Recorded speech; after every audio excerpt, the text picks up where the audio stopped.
In the savage savanna, there is no mercy for the animals that weak.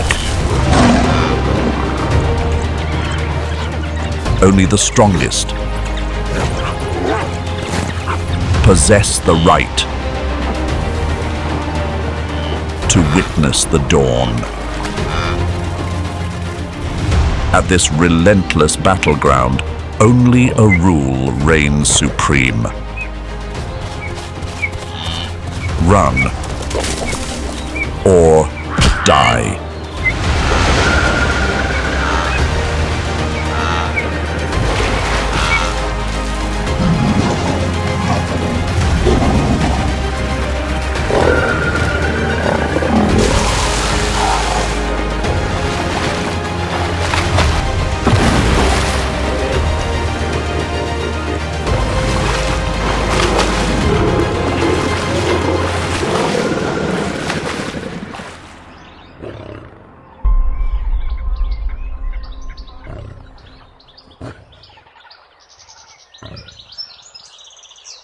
Every dawn upon the savannah brings forth a fateful decree.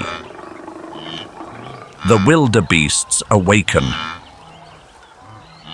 with an instinct deeply etched within their souls. On this day, they must outpace the lion.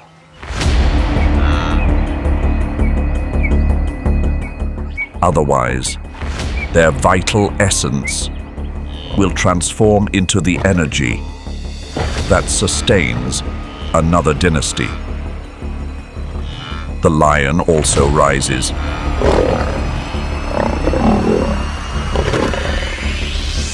And it is compelled to surpass the stride of the most leisurely prey.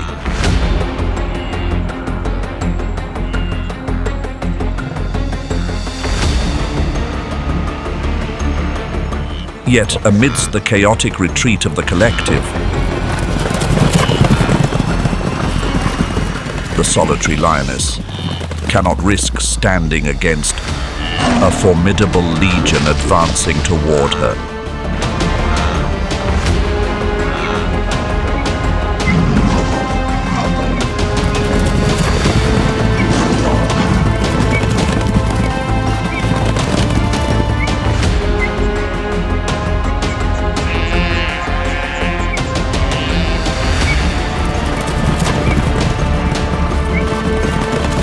And the golden hues of today's twilight have graced the wildebeest once more.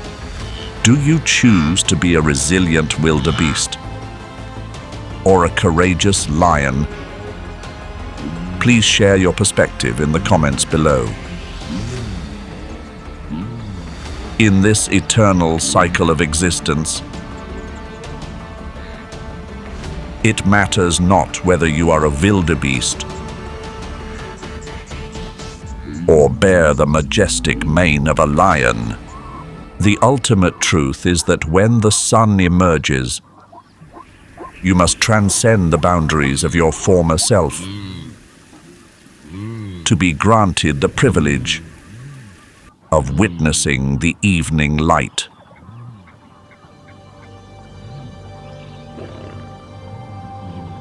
Upon the delicate threshold between paradise and the abyss, the heart of northern Tanzania is vibrating to the rhythm of an ancient epic. The Maasai people call this place Serengeti, the land of grassland stretching to the very edge of the world. As the northeast monsoon awakens the migratory instinct, millions of hooves commence the greatest pilgrimage on the planet, headed toward the north.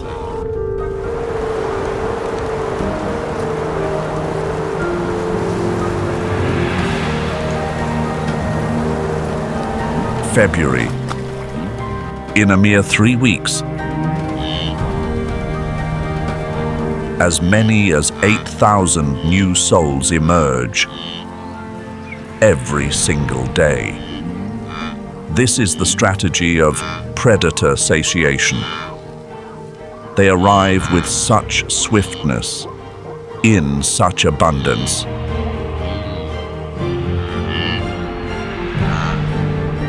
And when those who seek nourishment are fully satisfied, the collective opportunity for the herd's endurance is secured. However, under the intense warmth of the equator, extreme levels of tension can occasionally trigger the phenomenon of maternal detachment.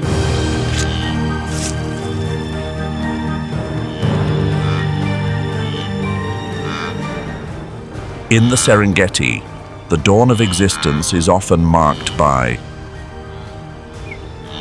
the hurried breath of a transition ever present by its side.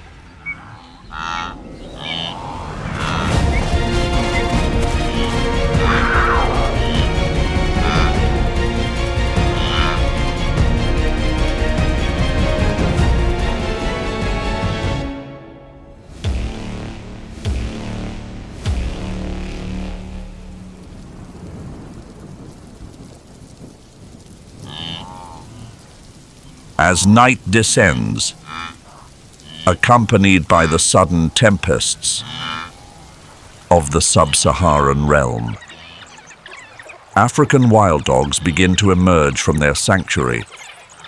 They do not possess explosive speed, but their secret lies in endurance hunting. Within the unexpected torrential downpour, the earth, stripping away the sprinting capabilities of the wildebeest.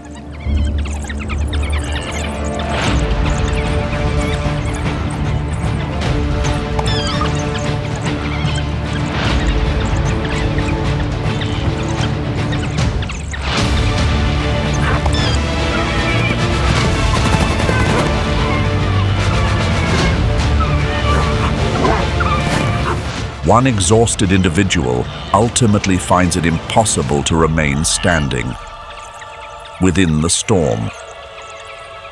As dawn arrives,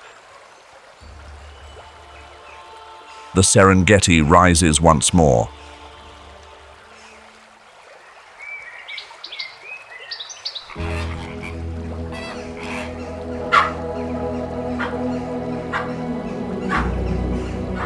But for the wildebeest herd, there is no place for repose. They understand that time is truly the greatest adversary. The promised land of Kenya still lies hundreds of parched miles ahead.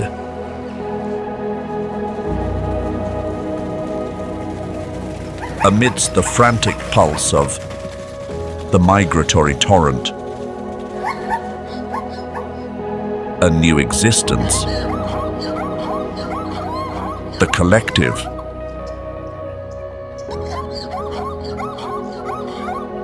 must remain vigilant and offer its protection. The foal arrives. In a world governed by acute senses, the scent of birth is a silent summons to a banquet for the predators. The mother zebra has no more moments to spare. Those vigorous caresses are intended to activate the peripheral circulatory system and dissolve the olfactory signature. Within 15 minutes, the foal is compelled to stand firm upon its four limbs. At that moment, the fresh marathon of endurance truly commences.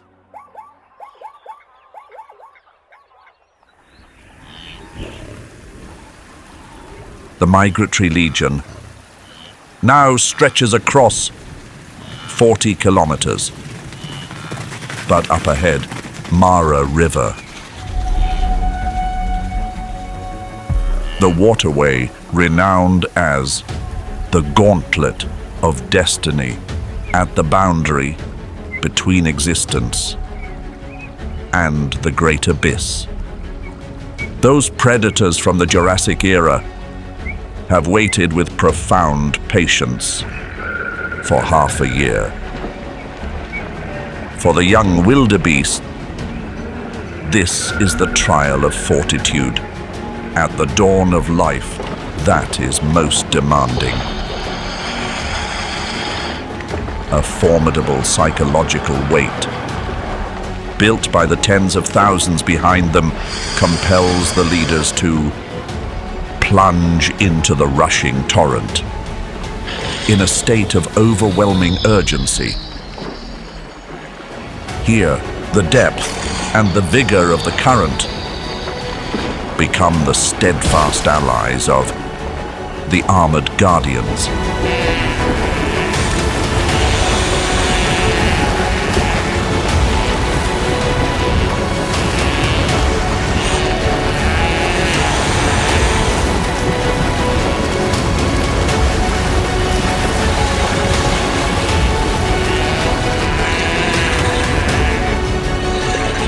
The Nile crocodile possesses a pressure of 5,000 pounds per square inch.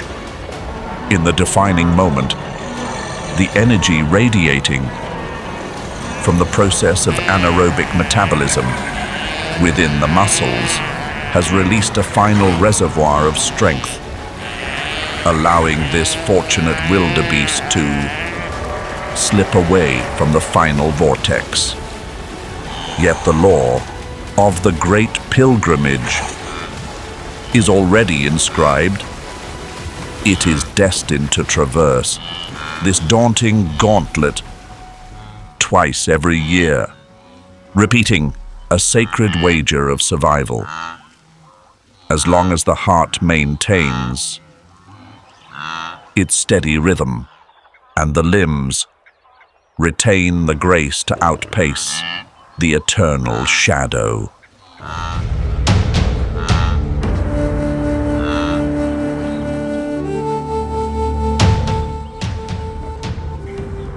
Traversing the radiant periphery of the arid Ngorongoro crater, the migratory legion finally reaches the promised land of Kenya. But remain vigilant, for every paradise possesses its loyal guardians. A solitary lion never unwisely ventures into the heart of the massive collective of life. Instead, he conceals himself upon the fringes of the commotion, utilizing sharp stereoscopic vision for target selection.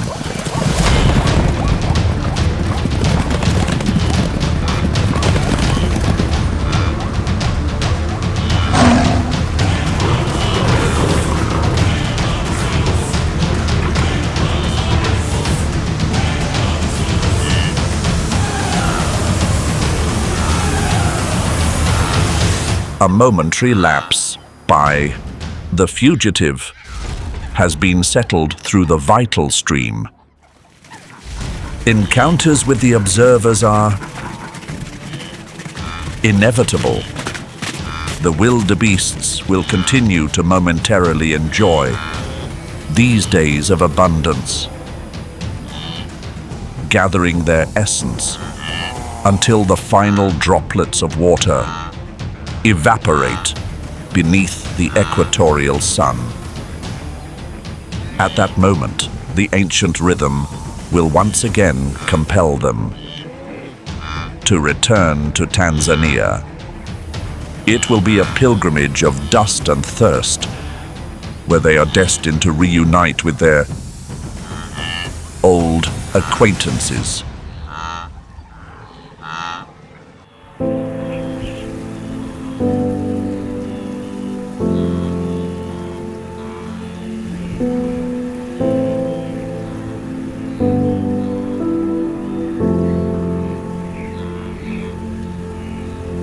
beginning with the North Serengeti, the sovereign domain of approximately 100 cheetahs. Those who leave all other creatures behind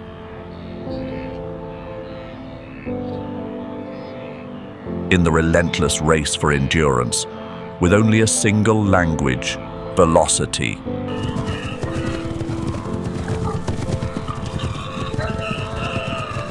With a lightweight skeletal structure, immense lung capacity, and a flexible spine, the cheetah requires less than 2 seconds to reach a speed of 75 kilometers per hour, even peaking at 120 kilometers per hour, before the nervous system of its prey can transmit a signal of apprehension.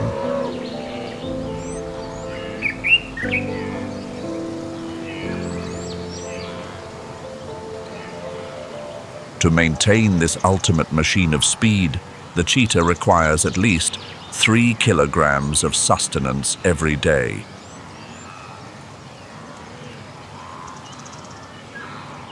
The malar stripes assist in absorbing the solar radiation, preventing any reflection.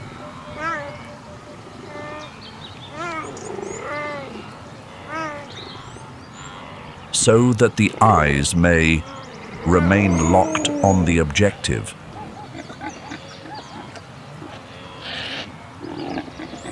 Even amidst the brilliance of the midday sun. 30 meters is the golden distance.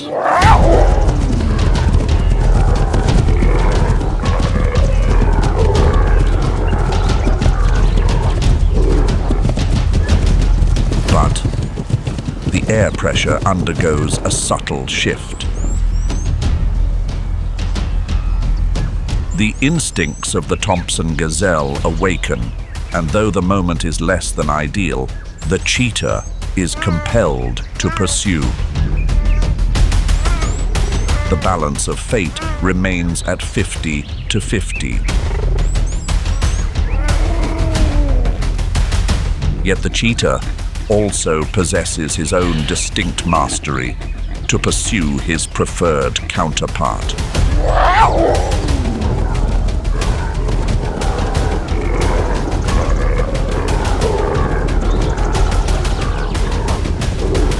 The race reaches its conclusion.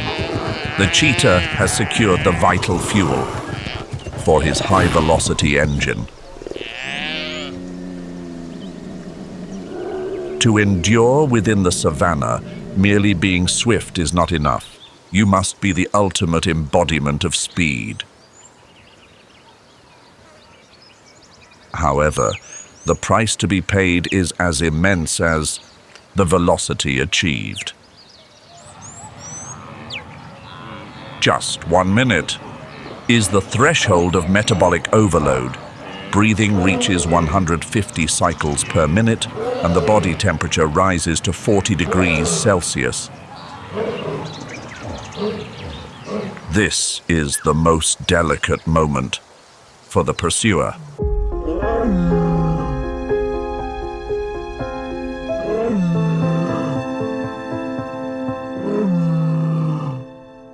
The cheetah understands its position. The lioness is the apex predator, possessing sheer power and absolute dominance.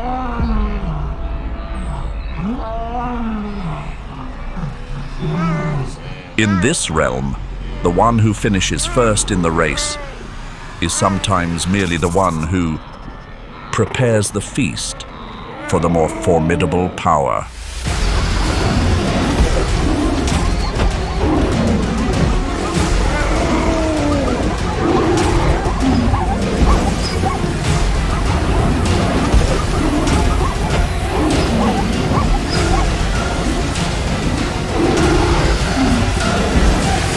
That is the reason why the male cheetahs oftentimes do not choose a solitary existence.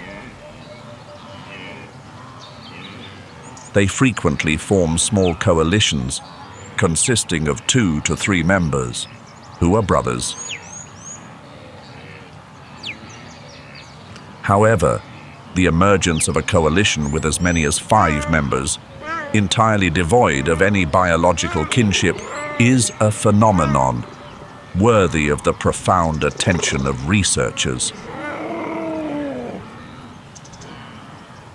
Why do the formidable choose to share their sovereign throne with those from outside their lineage? The territorial dominance of this Great Five extends across 400 square kilometers, 4 times larger than any singular domain that has ever existed in the North Serengeti.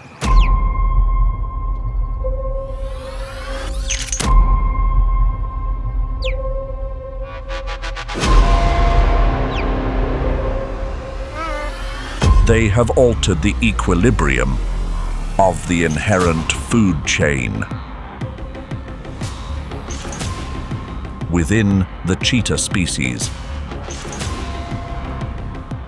even the massive male topis or the most robust wildebeests find themselves yielding.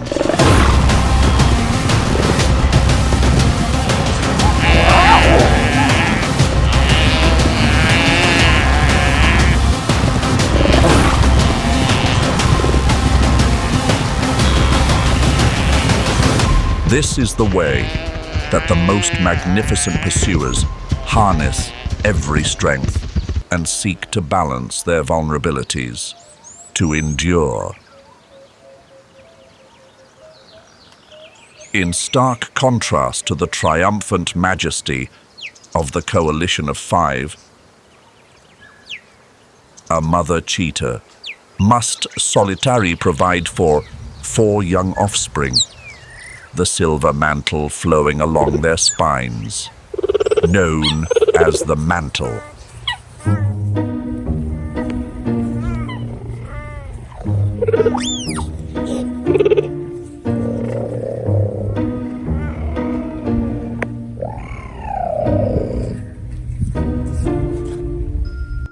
They bear a striking resemblance to the honey badger, the most fierce and reckless creature of the savannah, whom even the lion regards with caution.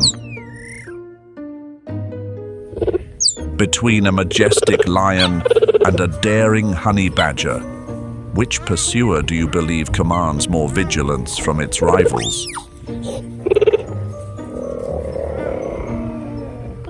Returning to the devoted cheetah mother, sustaining lactation demands a colossal intake of calories. The mother cheetah must constantly relocate to conceal her young while unceasingly undertaking solitary and adventurous quests for sustenance. The governing instinct drives the great cats to execute the relentless strategy of interspecific competition.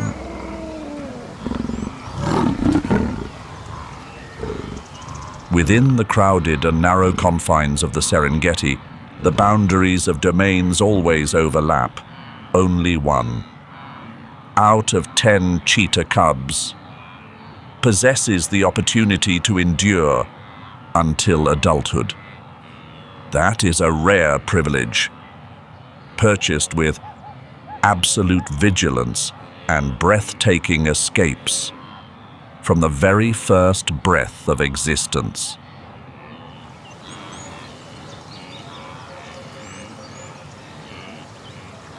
With a collective that can reach up to 40 members, this is the lion pride with the most formidable presence on the savannah. A majestic mane, it serves as a protective shield and also as an affirmation of masculine strength. But the lionesses are the true backbone of the pride's social structure. They are the pursuers, who are most versatile and wise, with an explosive velocity of up to 80 kilometers per hour within meticulously calculated, coordinated huntings.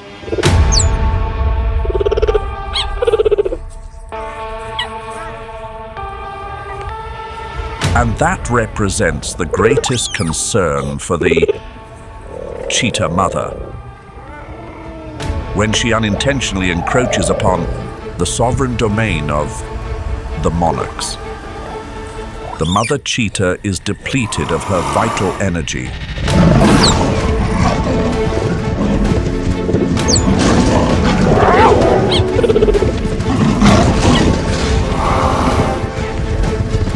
And is compelled to desperately deploy the strategy of distraction display to create a window of opportunity for her 4 young ones to seek safety. Yet in the final reckoning, only a single offspring continues its journey.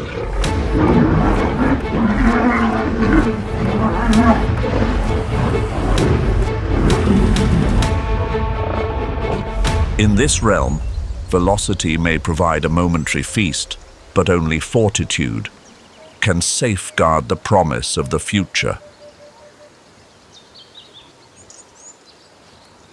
But the lion is not the only concern. Talik River is a turbulent waterway. The youthful cheetahs to fail to perceive the lurking presence.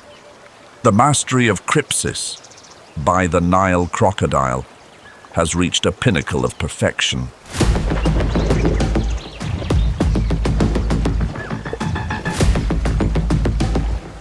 It commands the art of buoyancy control to transform its formidable frame into a silent element of the landscape. Fortunately, the pre-programmed reflexes of the swiftest pursuer on the planet have allowed the cheetah to elude the shadows by a narrow margin.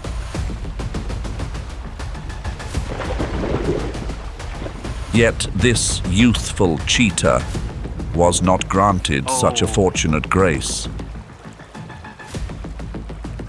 The river bestows the essence of life upon those who seek its waters.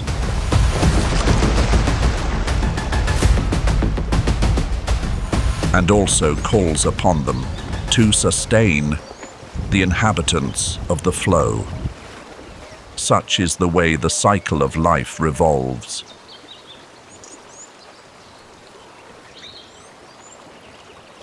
Even the lion is not exempt from this relentless vortex. Beneath the surface, every advantage of muscle and the terrestrial agility of the great cat is rendered ineffective.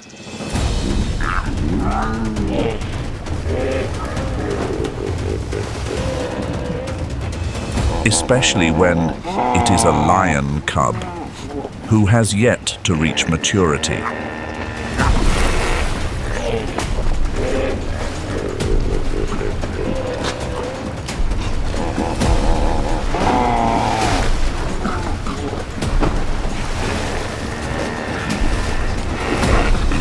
Nevertheless, in the grand design of nature, the terrain is always the decisive hand. The Nile crocodile occasionally must depart from the water's embrace to engage in the process of thermoregulation. At this very moment, the strategic balance is instantly inverted. It has stepped into the domain where the lion reigns supreme. The steel-like scales of the crocodile become futile.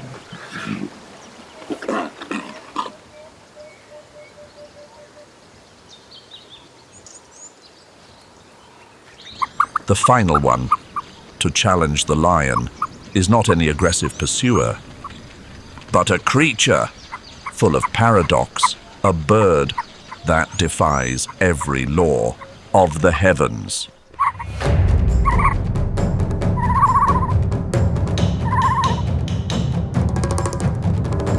The ostrich,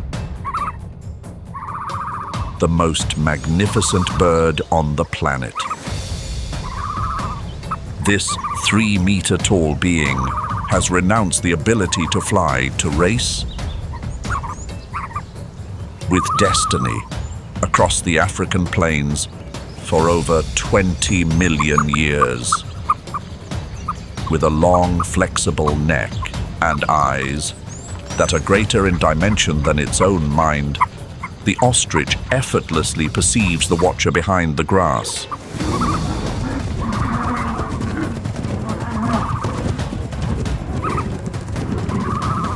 While most avian species maintain a 4-toed structure, the ostrich retains only 2, minimizing friction with the earth to its essence, and allowing its frame of over 100 kilograms to reach a velocity of 90 kilometers per hour. Every endeavor of the sovereign queen of the savannah vanishes into the void. Even in the most precarious of moments, the ostrich holds the final sanction, a thunderous strike from its powerful limbs.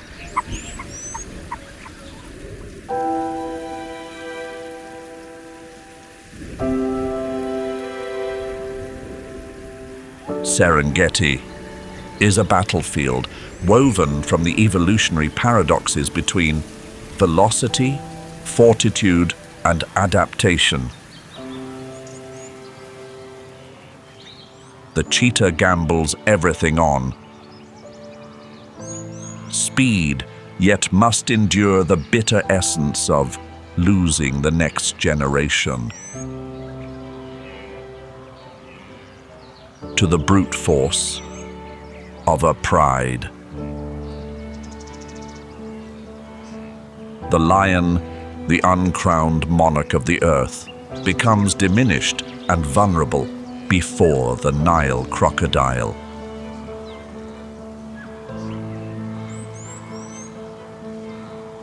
And the ostrich, the one who harnesses vision, pace, endurance, and sheer power to subdue the talons of fate.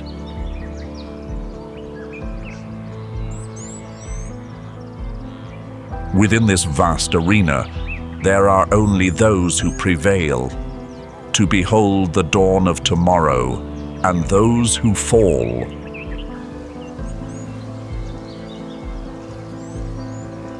to sustain the eternal cycle of nature. The sole and ultimate law remains: run swifter, strive harder, and adapt more profoundly.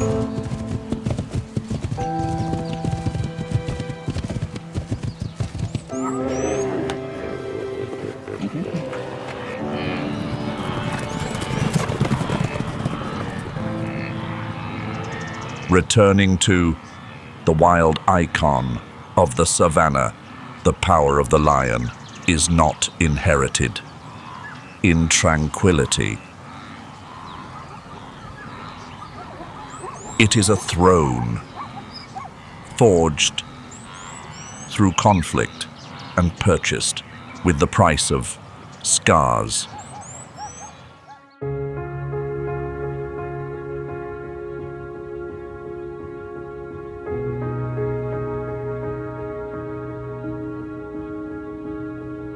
There, the white kings must sacrifice and engage in conflicts of manifold intensity.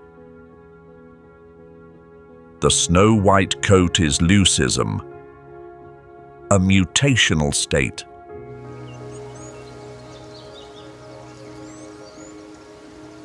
At the tyrosinase locus, belonging to the recessive gene group, distinguished from the sensitivity and the diminished vision of albinism.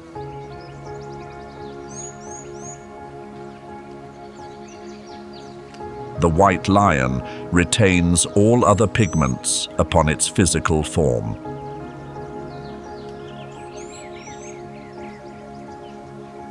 To the indigenous Shangaan people, the white lions are the star lions, emissaries from the heavens, sent down to preserve the equilibrium of the sacred Timbavati lands.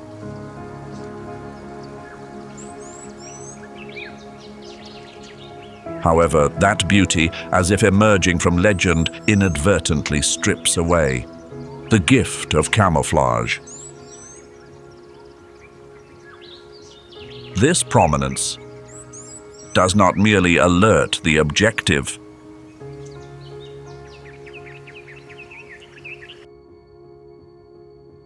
Depriving the hunt of the element of surprise, but also attracts rivals, longing to eliminate the anomaly. If granted the choice, would you favor the majestic countenance of a star lion, or choose the common yet effective tawny coat?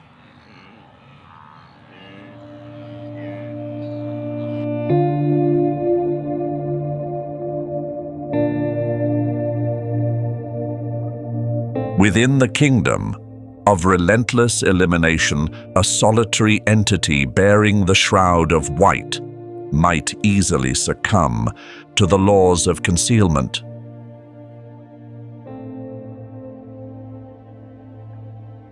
Yet, a formidable pride will serve as an unyielding shield to shelter this paradox, allowing it to tread with defiance.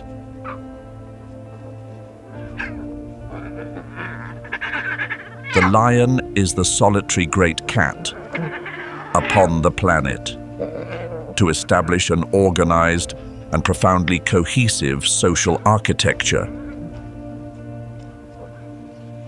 Their fortitude resides not merely within the sharpened talons or the colossal sinews, but within the social bonds and the absolute instinct to safeguard their kin. Typically, the authority of the pride resides with the male lions.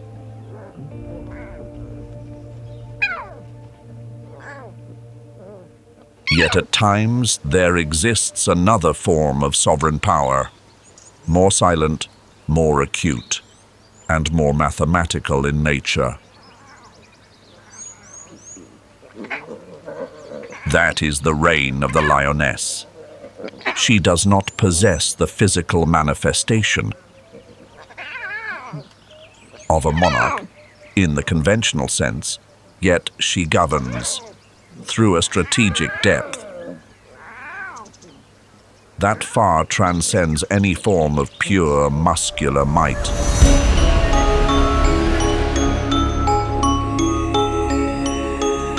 Without the sanctuary of a family, the solitary lioness commenced her journey as a nomadic lioness.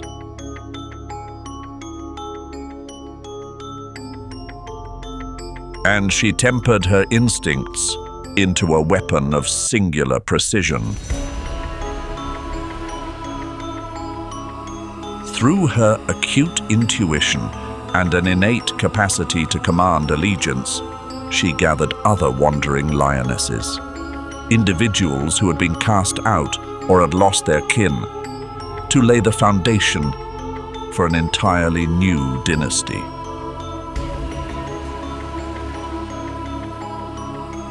Under her guidance, they were forged into the ultimate warriors. Within the pursuit, the queen commands her warrior sisters.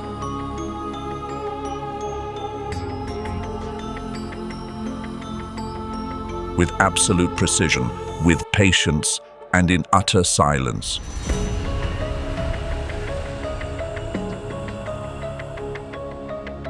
No quarry can evade an ambush, of such meticulous positioning, timing, and profound synergy. Through this, the queen and her pride govern a territory exceeding 50 square kilometers right within the heart of the Masai Mara.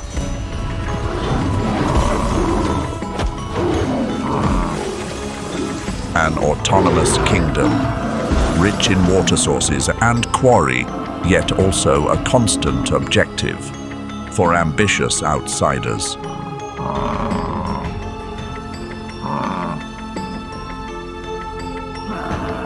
When a formidable nomadic male emerges with the intent to usurp the throne, the queen immediately demonstrates that leadership is the ultimate weapon.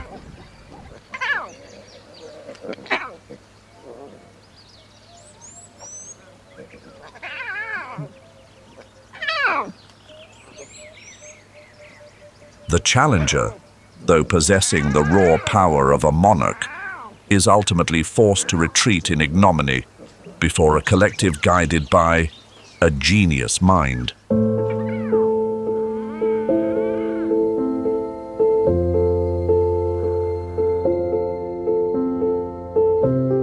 Beyond being a formidable warrior or a cunning strategist, the Lion Queen is also a magnificent mother of the savannah.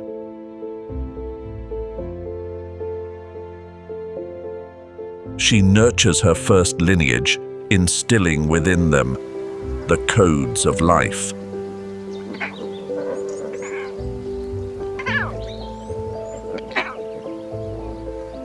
She has etched into their consciousness an eternal truth: wisdom, patience, and solidarity.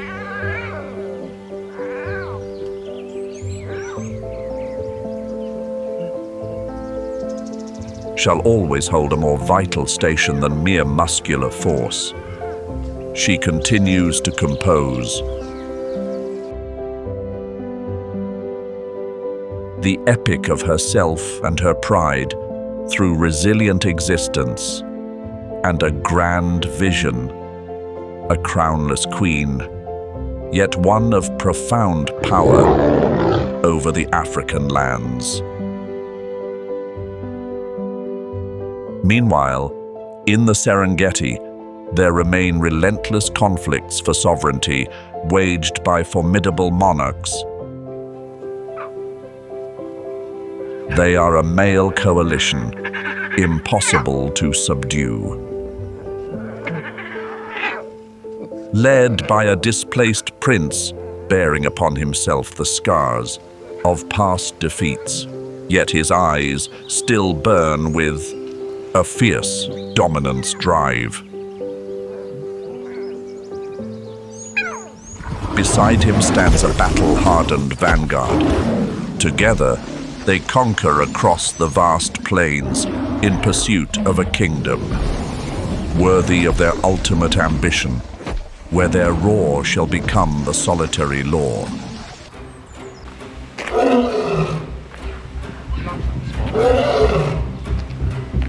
A clash of talons and explosive muscular force erupts as this coalition stands in direct confrontation with the former monarch of the land. Until the absolute authority of the displaced prince claims victory. The Valley of Blood and Fire is born. The coalition asserts its dominance through coordinated pursuits.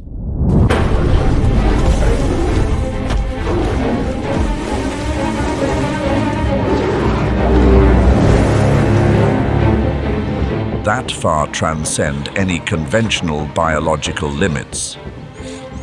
They do not dissipate their energy upon effortless objectives.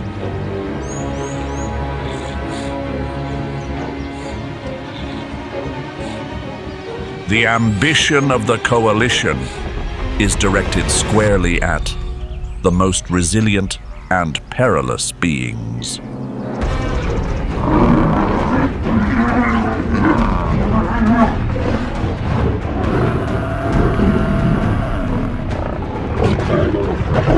coalition overwhelmed the near-ton titan in a mere heartbeat. Harnessing their combined mass and enveloping maneuvers to neutralize the horns of destiny.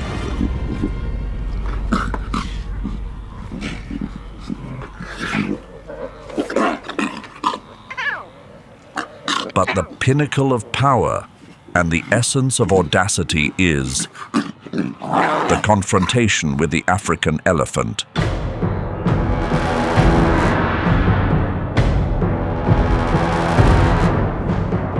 It is a definitive affirmation. Sent unto the whole of the Serengeti, no living being lies beyond the reach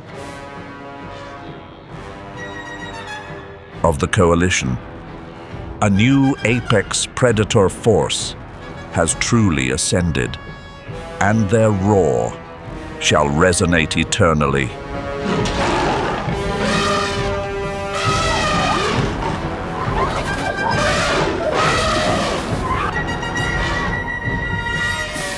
In the chronicles of this wild expanse, as an epic of strength and ultimate solidarity.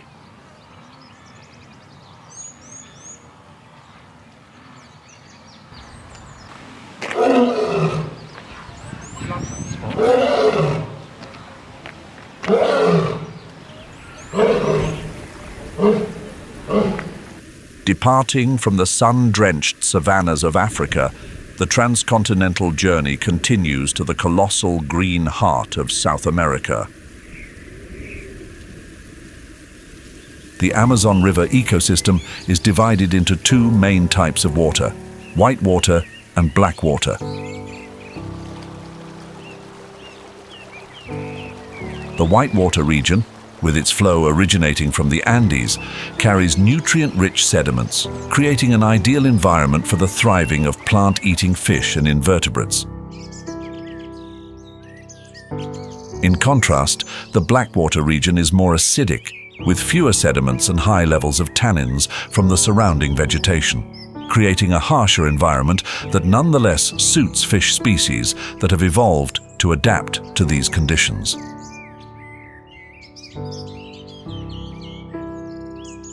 Along the tranquil Amazon River, sandbars become gathering spots for many turtle species, where they bask in the sun to warm their bodies and rid themselves of parasites. On the hot sand, the turtles quietly soak up the sunlight, but a unique interaction unfolds on their shells. Butterflies flock to collect the turtles' tears. Butterflies, particularly the males, seek out turtle tears as a valuable source of salt and minerals, which are scarce in their diet. This process is known as lacryphagy, the drinking of tears, a rare and fascinating behavior in the natural world. The Amazon River, home to over 2,200 species of fish, accounts for about 15% of the world's total freshwater fish species. This abundance of fish provides a plentiful food source for many animals, including the snakebird, also known as the anhinga, a bird with a unique hunting strategy. With its long and slender body, the anhinga moves gracefully underwater, resembling a snake gliding through the water. This enables it to hunt effectively in the deep waters of the Amazon. Unlike many other birds, the anhinga's feathers are not waterproof, which allows it to dive up to 20 feet without being buoyed to the surface. When it spots prey, usually fish or small amphibians, the anhinga uses its long, flexible neck to deliver a lightning-fast strike, spearing the prey with its sharp, needle-like beak. This tactic is highly effective, giving the anhinga a hunting success rate of up to 60% in the wild.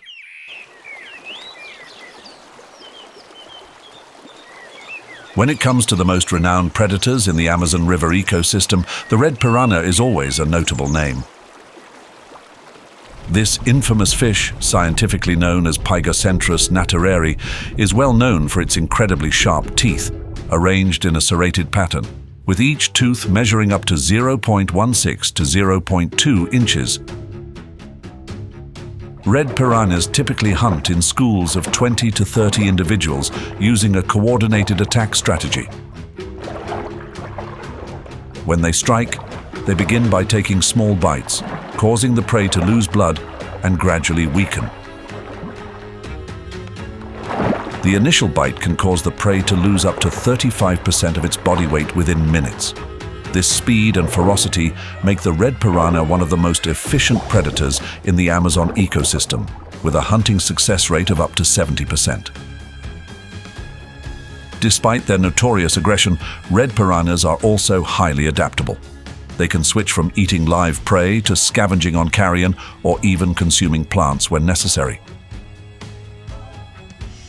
This adaptability allows them to survive in the harsh and ever-changing conditions of the Amazon, a constantly shifting ecosystem.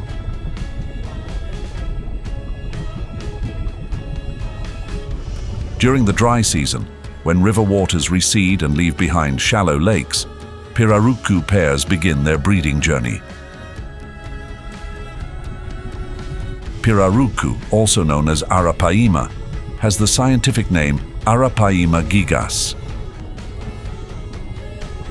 This is the largest freshwater fish in the world, capable of reaching up to 10 feet in length and weighing over 485 pounds, making it a formidable predator in the Amazon River ecosystem. In the oxygen-poor waters of the Amazon, pirarucu has developed an additional respiratory organ that allows it to extract oxygen directly from the air. Every 15 to 20 minutes, pirarucu must surface to breathe, a survival strategy essential in the harsh conditions of the Amazon. A master of ambush, pirarucu often hides in murky waters.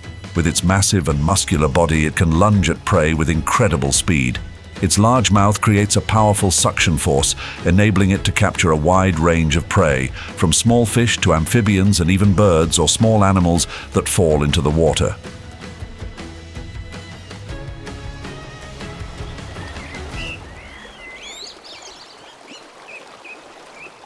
However, the true nightmare for many creatures in the Amazon River is the black caiman. This crocodilian, scientifically known as Melanosuchus niger, is the largest in South America, reaching lengths of up to 20 feet and weighing as much as 1,100 pounds. With a lifespan of up to 70 years, the black caiman possesses remarkable endurance. It can survive without food for weeks, even months, thanks to its ability to store energy as fat. When conditions become harsh, it slows down its metabolism to conserve energy, an optimal survival strategy in the ever-changing Amazon environment. Its jet black skin not only provides perfect camouflage in the dark waters, but also absorbs heat from the sun during the day, helping to maintain body temperature for nighttime hunting. The black caiman's eyes are equipped with a tapetum lucidum layer, reflecting light and enabling them to see clearly in the dark, detecting prey from a distance. As ambush predators, black caimans often remain motionless underwater or hide among shoreline vegetation, waiting for unsuspecting prey to come close before launching a surprise attack. With an incredibly powerful bite force of up to 3,700 pounds per square inch, they can easily take down large prey such as fish, mammals, birds, and even other crocodiles. Once they have locked their jaws around their prey, black caimans drag it underwater, using their powerful body to twist and disorient the prey, leading to suffocation.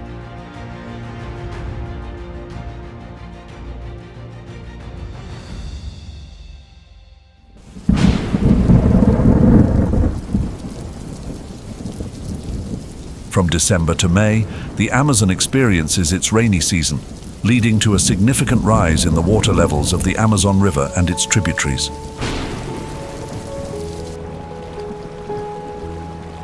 Water levels can increase by up to 10 or 15 feet, flooding millions of hectares of forest and creating a vast network of swamps and flooded areas. These flooded forests, known as varzeer, become temporary habitats for a wide range of animals, from fish to mammals and birds. The rainy season brings about substantial ecological changes, encouraging the breeding of many fish species and fostering the growth of aquatic plants. Around 60% of fish species in the Amazon reproduce in these flooded forests during the rainy season, making it a crucial ecosystem for their life cycles. However, many other animals must find ways to survive in this rapidly changing environment. When water levels rise and heavy rains partially flood the nests of leafcutter ants, they must build their fungus chambers higher and create natural drainage systems to keep their nests dry. Worker ants even relocate the fungus to higher chambers when necessary, ensuring the colony's survival during the harsh, rainy months. The rainy season, rather than being a threat, becomes a time when leafcutter ants demonstrate their remarkable resilience and survival skills.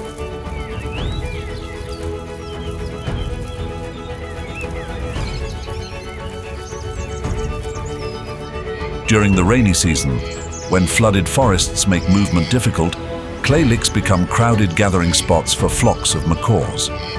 These clay walls are rich in essential minerals, helping macaws neutralize toxins from unripe seeds and fruits, particularly alkaloid toxins. The rainy season is also a crucial time in the macaw breeding cycle. At the clay licks, macaws not only seek mates, but also engage in important social activities. Males often display their vibrant colors and loud calls to attract females and defend their territory from intruders. For giant otters, the largest otter species in the world, the rainy season presents significant challenges.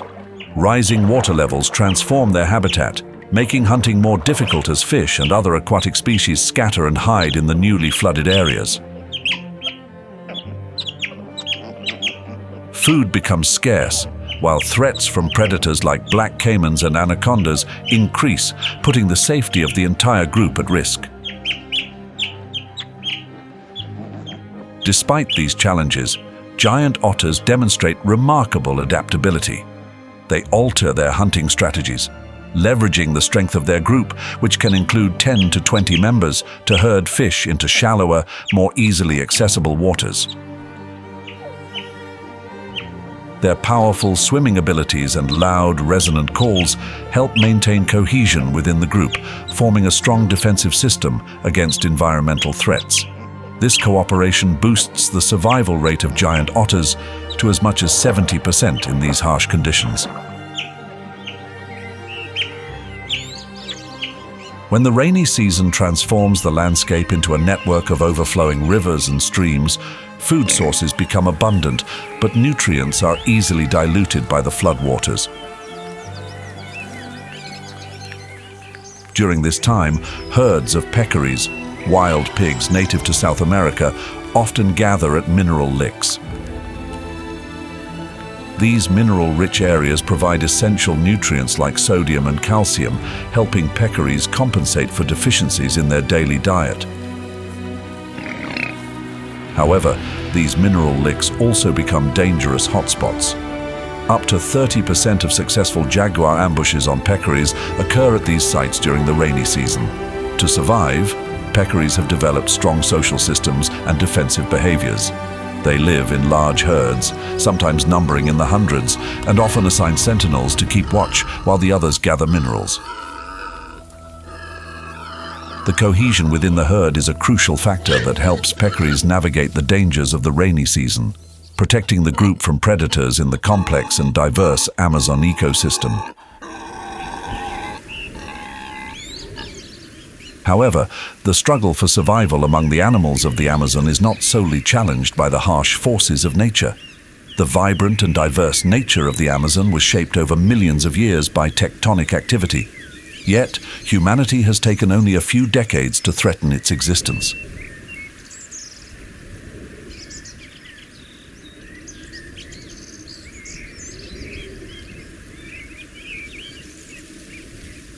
Returning to South Africa, Kruger is a wilderness kingdom spanning nearly 20,000 square kilometers.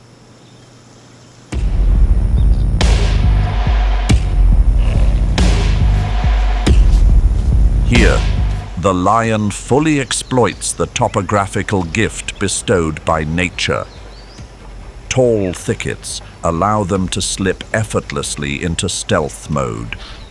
The prey is now within sight, an unsuspecting impala. The hunt commences with the lithe movements of the lionesses. They utilize every tree trunk to conceal their 130-kilogram frames. The gap narrows, 30 meters, 20 meters.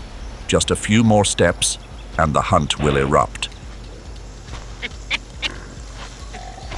But high atop a towering marula tree, an observer is silently watching. The baboon. Keen eyesight, comparable to a human's, helps them spot the lion's tawny coat amidst the dry grass.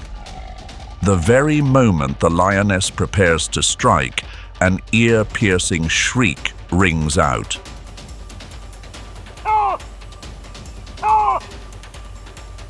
The signature alarm call of the alpha male baboon. And the impala understands perfectly the message conveyed in that grating sound. Death is near. It acts immediately, as if by pre-programmed instinct.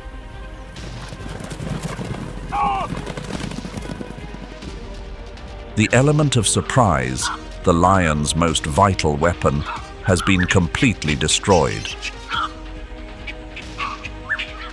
Resentment for the spoilers surges. The hunt fails, energy is wasted, and stomachs remain empty. This debt must be repaid. But the baboon is not easily subdued. They are among the most cunning animals in Kruger. They live in large troops, sometimes numbering over 100 members. They select the highest vantage points on trees or granite outcrops to survey the entire valley. No movement of a predator can escape this early warning system. The baboon knows full well that the lion lacks the climbing prowess of the leopard. Consequently, they frequently engage in taunting or sabotaging their enemy. The lion, with its prideful nature, harbors a deep-seated grudge over this. But as long as the baboons remain fortified on the high branches, even the kings and queens of the grassland are rendered helpless. Will the lions manage to exact their revenge? Leave your predictions below and keep watching to find the answer. This is not the first time the baboon has rescued the impala from the claws of a predator. Their peculiar relationship has baffled biologists for decades.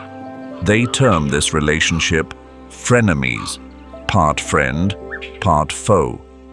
The impala possesses a hypersensitive sense of smell and hearing. They unmask predators in the bush by detecting footsteps or scents carried on the breeze.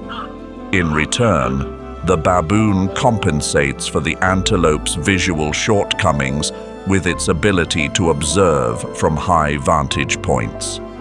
Together, they form a flawless security system with zero blind spots. If either species emits an alarm call, the other flees instantly without need for verification. This collaboration significantly reduces predation rates by lions and leopards. Baboons and impalas also share dietary benefits. While foraging for figs or marula fruit in the trees, baboons inadvertently drop ample fruit, fresh leaves, and branches to the ground. The impala benefits directly from this rain of food. They gain access to nutritional sources that are usually beyond their reach. However, the dynamic shifts when the impala enters the birthing season. As opportunistic omnivores, baboons do not overlook vulnerable impala fawns. The gentle herbivores are rendered utterly helpless against the 5-centimeter canines of the alpha males.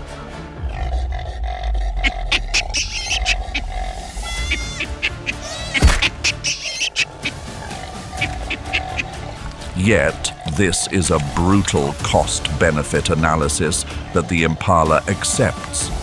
Alone, the entire impala herd could be wiped out by lions or leopards. Accompanied by baboons, they are shielded from apex predators. The lost fawns are a small blood tax they are forced to pay. Not every antelope species is brave enough to join the noisy alliance with the baboon. Unlike the impala, the bushbuck chooses a solitary existence. They also frequently trail monkey troops to pick up fallen fruit, but they always maintain their distance, ready to flee at a moment's notice. Sometimes, aggressive baboons will descend to the ground, chasing off the bushbuck to reclaim a tasty morsel. The bushbuck's defining characteristic is its peculiar gait. The hind legs are longer than the forelegs, causing the rump to be raised higher than the shoulders. This anatomy earns them the nickname the hunchback.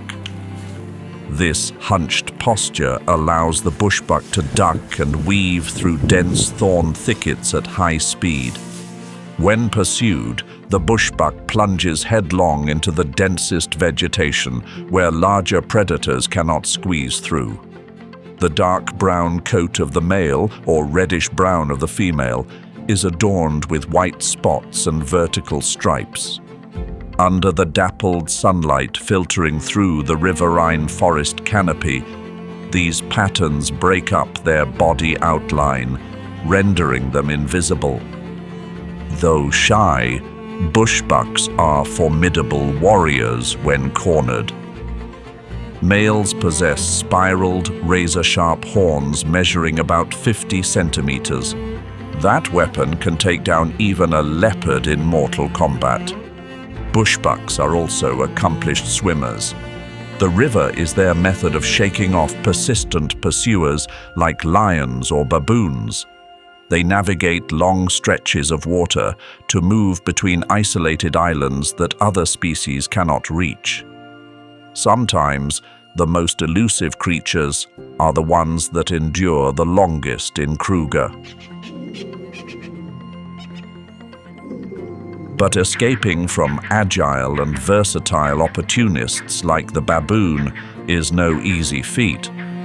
The vervet monkey, a diminutive yet cheeky cousin, has accepted life in the shadow of the giant baboons. As night falls, primates must seek sleeping quarters high in the trees to evade predators. The baboon, with superior strength, always claims the highest, safest, and sturdiest branches. They relegate the vervets to the lower or more fragile branches at the fringes of the canopy. Inadvertently, the vervet monkey becomes a living shield for the baboon.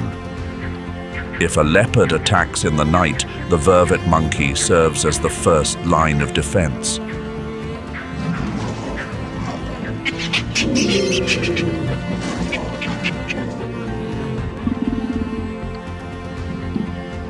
This buys the baboon time to escape or counterattack.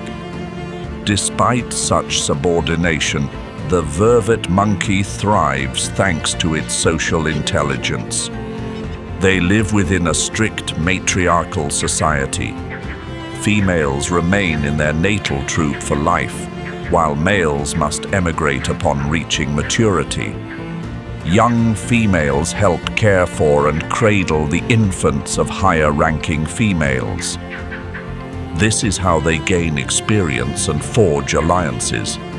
This is their characteristic allomothering behavior. But the vervet monkey is also notorious for vices that are remarkably human. In areas near the Skukuza rest camp, they have acquired the habit of pilfering food from tourists. They know how to unzip tents, open trash can lids, and identify food packaging. Some studies even indicate that vervet monkeys have a tendency toward alcoholism. They frequently steal alcoholic beverages from visitors or consume fermented fruit to seek a buzz.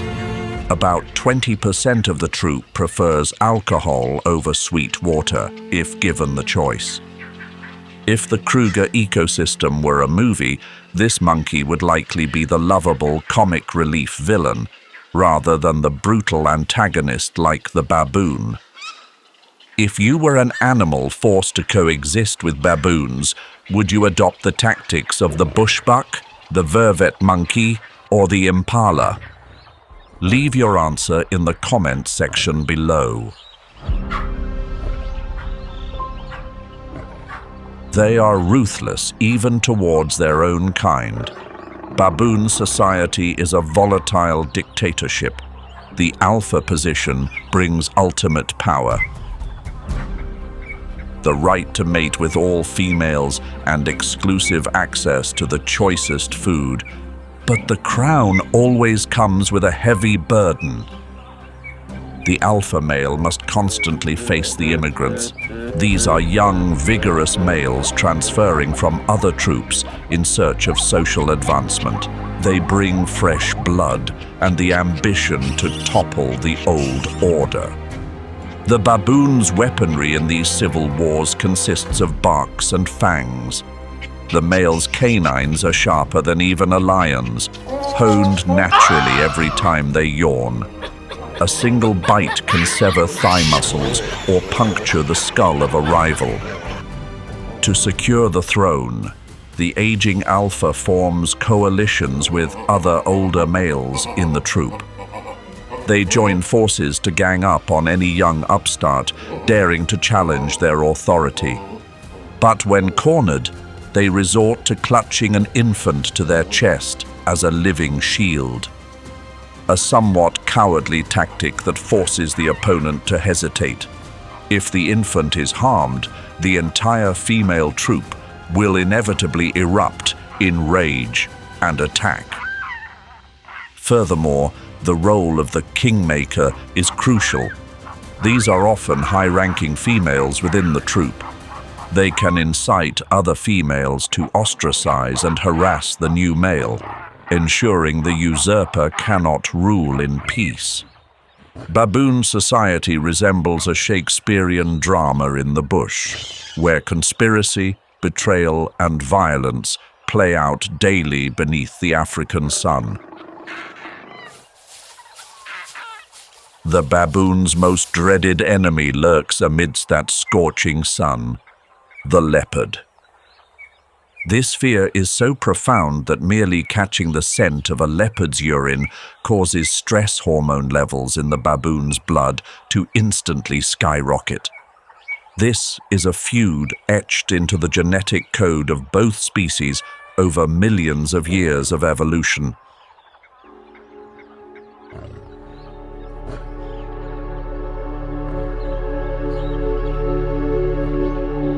To counter these cunning primate troops, the leopard has evolved into the ultimate assassination machine. Their coat is a masterpiece of disruptive camouflage. The rosettes break up their body outline, helping them blend seamlessly into the dappled light beneath the dense marula canopy. Their foot anatomy, featuring thick pads, dampens sound, allowing them to approach targets within a 5-meter range. The war between leopard and baboon hinges entirely on the time of day.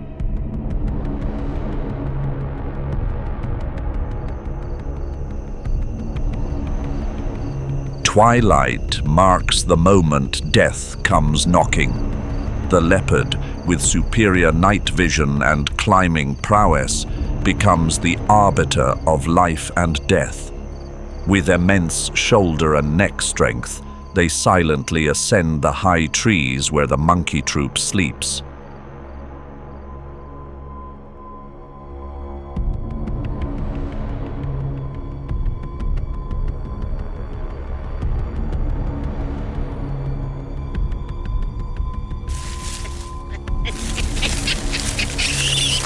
A precise bite to the nape serves to sever the spinal cord or crush the windpipe. In the darkness, the baboon is rendered completely defenseless and panicked. But as the sun rises, the balance of power tips. Daylight brings the hour of retribution. Upon spotting a leopard moving on the ground, the baboon does not flee. Under the command of the alpha male, the entire troop initiates mobbing mode. The largest males form a semicircle, cutting off the leopard's escape route. They scream piercingly, bare their fangs in threat, and launch continuous attacks from multiple directions. The confidence of numbers overrides instinctual fear.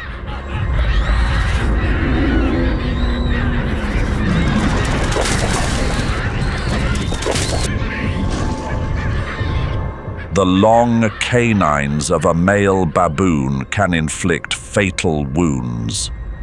For a solitary species like the leopard, an injury is synonymous with an inability to hunt and subsequent starvation. Pride matters less than life and the future. They accept retreat. The image of the King of Shadows fleeing from his own prey is the clearest testament to the power of unity. In Kruger, no one is invincible. Even the leopard must bow to the strength of the troop when sunlight prevails. Leaving the western granite hills behind, we venture toward the southeast of Kruger. The terrain shifts abruptly into flat basalt plains, stretching to the very horizon. Fertile soil derived from ancient lava nourishes the most nutritious sweetgrass in the park. This serves as a magnet, attracting massive herds of herbivores, zebra, wildebeest, and buffalo. And naturally, wherever there is prey, there are the rulers.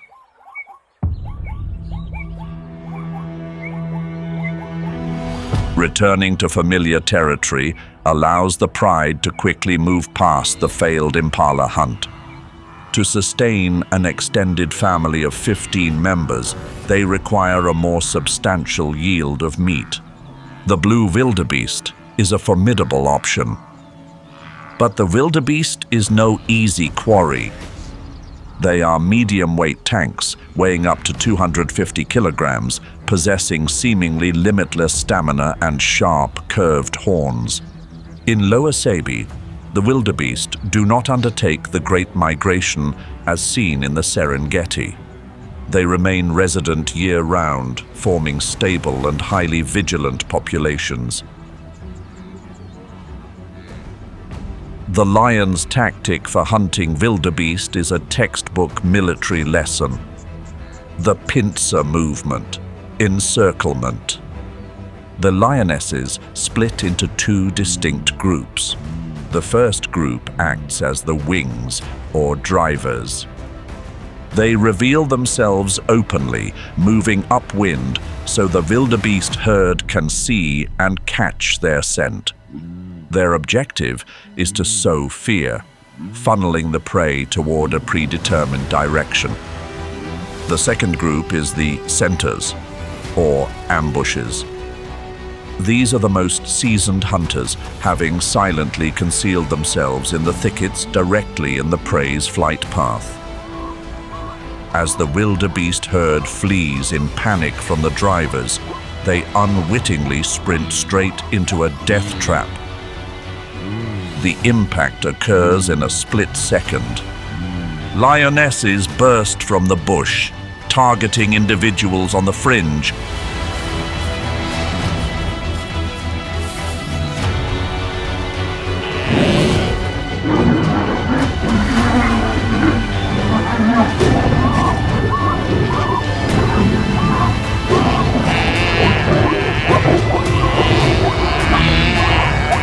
One lioness leaps onto the back to bite the spine, while another clamps onto the throat from below. The hunt concludes. The life of one wildebeest has been exchanged for the survival of the entire pride for the next 2 days.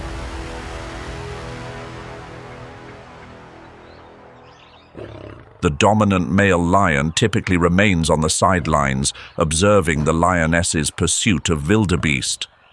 Weighing up to 200 kilograms and sporting a voluminous mane, they are simply too massive and conspicuous to participate in ambushes requiring stealth. Their primary mandate is territorial defense, and only when the target is the Cape buffalo do the kings personally enter the fray. In Lower Sabi, Cape buffalo congregate in massive herds, numbering in the hundreds. They are mobile fortresses, sullen, obstinate, and extremely aggressive. To take down a near-ton buffalo, lions cannot rely on speed. They employ the tactic of siege and attrition.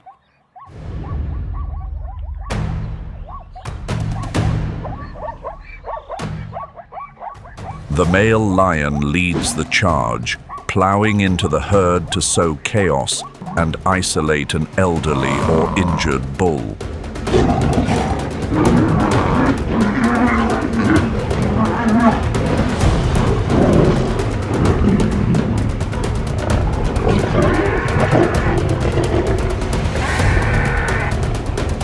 Hundreds of kilograms of weight bearing down on the spine rapidly exhaust the buffalo, crippling its mobility. Simultaneously, lions on the ground execute the hamstringing technique. They target the Achilles tendon or the hamstrings, tearing at the flesh to incapacitate the prey's ability to stand. Yet, the Cape buffalo possesses the most tenacious vitality in the savanna. Even while being mauled by 3 lions, it stands its ground, bellowing for help and attempting to fling its enemies with its rock-hard boss. If the herd returns to the rescue, the lions are forced to flee. But if the buffalo is abandoned, its fate is sealed. As the exhausted buffalo collapses, the male lion applies his full jaw strength to execute a muzzle clamp, cutting off the animal's airway. It can take up to 20 agonizing minutes for a buffalo to die of suffocation. This is a brutal, bloody, and unforgiving war, where only absolute power secures victory. The lion and the Cape buffalo, which is the most fearsome beast in Kruger in your opinion? Share your answer with us in the comments section below. As the giants, now sated, retire to the shade to rest, the feast of the white-backed vulture begins. This is the most abundant vulture species in Kruger. They are nature's professional sanitation crew.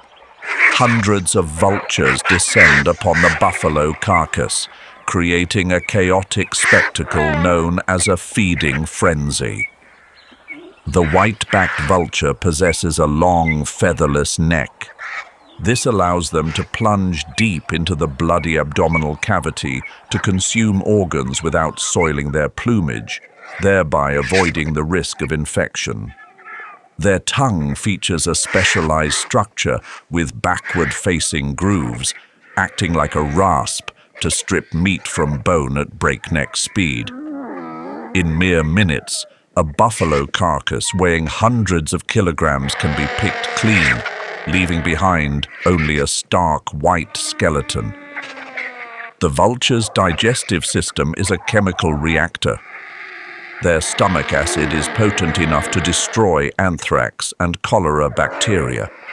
They are the final line of defense, preventing pathogens from contaminating water sources and the soil. However, the fate of this bird in Kruger hangs by a thread. Rhino and elephant poaching has indirectly decimated them. Poachers often lace carcasses with poison to kill the vultures. intending to prevent them from circling overhead and alerting rangers to their location. Every time a flock of vultures perishes, the Kruger ecosystem loses a vital link in the recycling of life.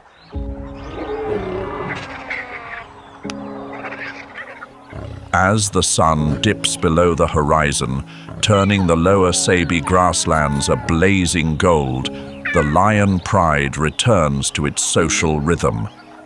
Unlike all other solitary felids, the lion is an extremely social species. The core of a pride is the sisterhood. These are females related by blood, grandmothers, mothers, daughters, sisters, and aunts. They live together, hunt together, and raise cubs together within the same territory for life. Females in the pride often go into estrus and give birth simultaneously. This allows them to communally raise the litter of cubs. This solidarity boosts the survival rate of cubs against external threats. When the patrolling males return, a special ritual takes place. The greeting ceremony.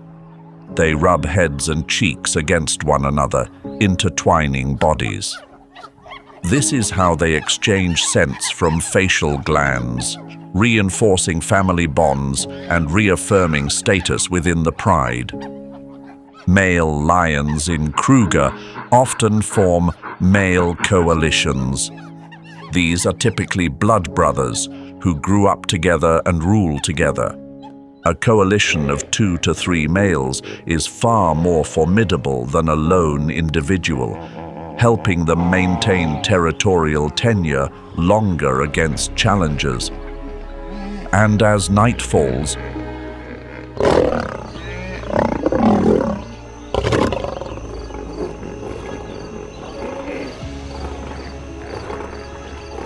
the most commanding sound of Africa rings out.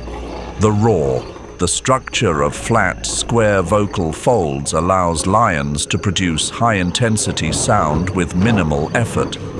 The roar can travel up to 8 kilometers, carrying 2 vital messages. First is location. This is how pride members recognize one another, and second is warning. Based on the intensity and number of responding roars, lions can assess the numbers of the enemy. From there, they make the decision to attack or defend.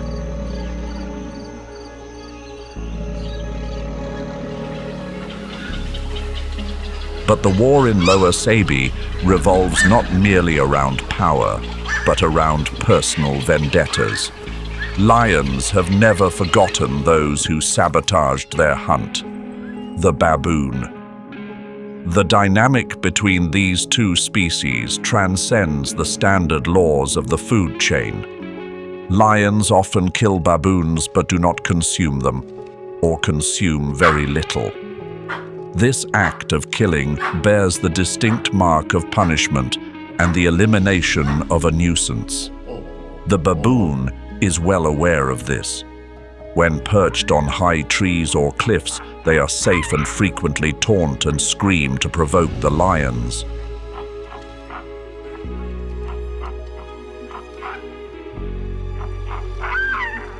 But lions are master strategists. They know the baboon's weakness lies in curiosity and the overconfidence of the alpha males. The lion's tactic is the decoy.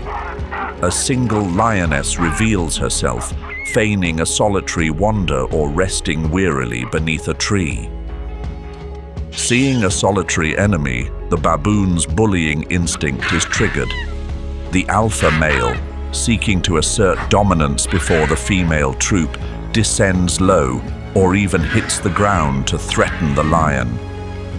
Unbeknownst to the baboon, other lions lie in ambush within the surrounding thickets, forming a tight encirclement. The baboon is agile, but it cannot outpace 4 or 5 lions converging from all directions. The result is a savage mauling. The blood-curdling screams of the male baboon serve as a grim lesson for the entire troop, trembling in the trees. Never trifle with the king when your feet touch the ground. The vengeance is complete, reaffirming the absolute supremacy of the lion on the lower Sabi Plains. Are you more impressed by the combat tactics of the lion or the baboon? Leave a comment below and let's see how many people share your view.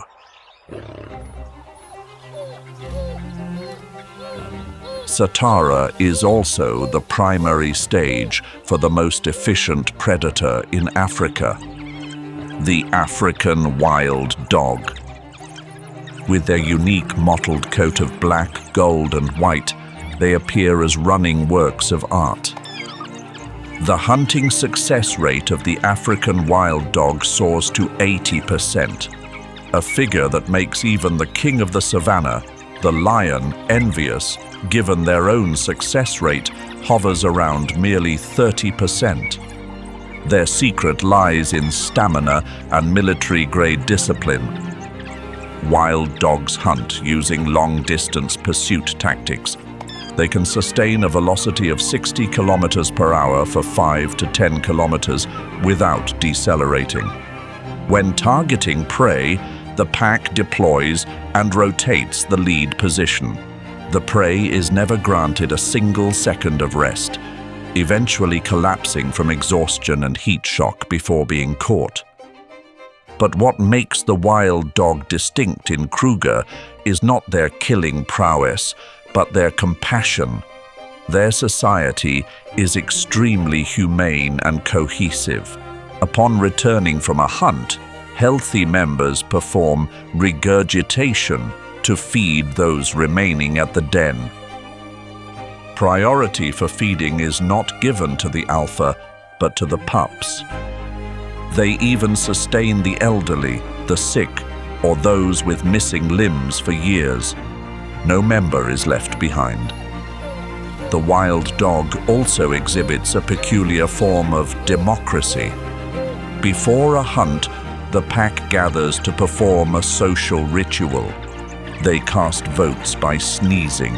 If the number of sneezes reaches a sufficient threshold, about 10 sneezes, the pack rises in unison to set off.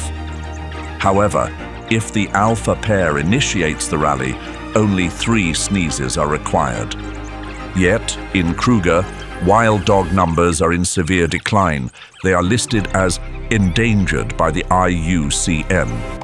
The vast home ranges required for hunting frequently bring them into conflict with lions and humans at the park's fringes. Every remaining wild dog pack at Satara is a living treasure of unity and biological efficiency. Amidst the herds of ungulates, a bizarre creature with massive two-toed feet is striding. The ostrich, the largest and heaviest bird on the planet. They are flightless, yet nature has compensated them with phenomenal running abilities. The ostrich is a direct descendant of the theropod dinosaurs. Their legs are a mechanical marvel. The tendons act like coiled springs storing elastic energy, allowing them to sprint at speeds of 70 kilometers per hour. Each stride measures up to 5 meters, helping them cover ground at breakneck speed. The ostrich foot possesses only 2 toes, whereas other birds have 3 or 4. The massive inner toe supports the entire body weight, equipped with a dagger-like claw measuring up to 10 centimeters. This is their most formidable defensive weapon. A single forward kick from an ostrich packs a force of up to 2,000 pounds per square inch. It is powerful enough to shatter a lion's skull or disembowel an enemy in a single blow. At Satara, ostriches often mingle with zebras and antelope.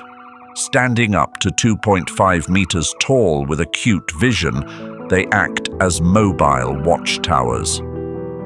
The ostrich's digestive system is also truly unique.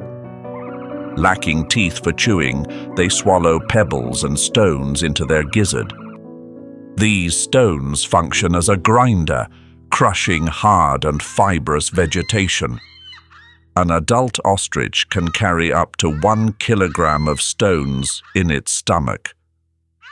During the breeding season, the male performs a mesmerizing courtship dance known as cantling. He kneels, spreads his black and white wings, and sways his bright red neck to entice the female. Yet this romantic performance is sometimes ruined by the myopic black rhino, creating tragicomic situations on the plains. Against the azure skies of Satara, streaks of vibrant carmine and turquoise dart past like arrows. The southern carmine bee-eater. These are summer migrants, bringing resplendent beauty to the arid grasslands. They are masterful aerial predators. Their primary diet consists of bees, insects, and flying beetles. The southern carmine bee-eater has developed a fascinating symbiotic relationship with the grassland's largest birds, the Kruger bustard and the ostrich. One often sees the southern carmine bee-eater perching on the backs of these giants. This is not merely a joyride. As the Kruger bustard or ostrich strides through the tall grass, they flush out insects into the air. From the mobile launch pad on the host's back, the bee-eater swoops out to snatch prey and returns to its position. This behavior helps them conserve energy spent on aerial foraging. The agility and acrobatic skills of the southern carmine bee-eater are an artistic spectacle. They can catch a bee mid-flight, return to a branch, and bash the prey against the wood to remove the venomous stinger before swallowing. Unlike many birds that build nests in trees, southern carmine bee-eaters are tunneling engineers. They congregate in massive colonies numbering in the thousands along riverbanks or vertical cliffs. They use their beaks and feet to excavate tunnels up to 1 to 2 meters deep into the earth to nest and lay eggs. The sight of thousands of vibrant pink birds flying in and out of their nests creates a vivid and cacophonous tableau. It is one of the most spectacular sights of the Kruger summer. Finally, a peculiar creature with an aristocratic air strides with authority across the Satara plains. The secretary bird, a specialized snake-eating avian. Its name derives from the crest of black quill-like feathers projecting from behind its head, resembling the quill pens tucked behind the ears of 19th century European secretaries. Despite possessing a broad wingspan and the flight capabilities of an eagle, the secretary bird prefers a terrestrial lifestyle. They can trek up to 20 to 30 kilometers daily in search of prey. Their diet consists of insects, lizards, rodents, and notably, venomous snakes. In Satara, home to dangerous serpents like cobras and puff adders, the secretary bird is the apex natural enemy. Their weapon is not the beak, but their interminably long legs. These legs are, in essence, armored hydraulic pistons. The shanks are clad in thick, hard scales, protecting them from venomous strikes should the snake counterattack. Upon spotting a target, the secretary bird delivers kicks with terrifying precision and velocity. The contact time of the kick is a mere 15 milliseconds, 10 times faster than the blink of a human eye. The impact force is 5 times the bird's body weight, sufficient to shatter the skull or snap the snake's spine instantly. They also utilize their broad wings as a shield to distract and deflect the snake's strikes.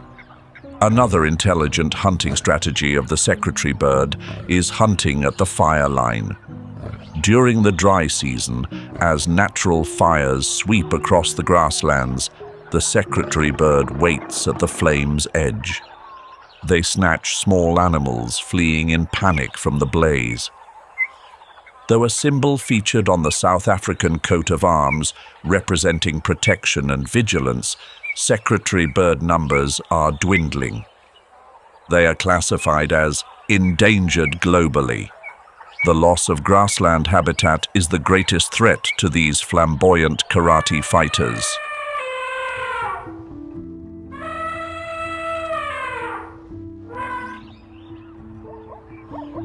Four, the bush elephant and the river of giants.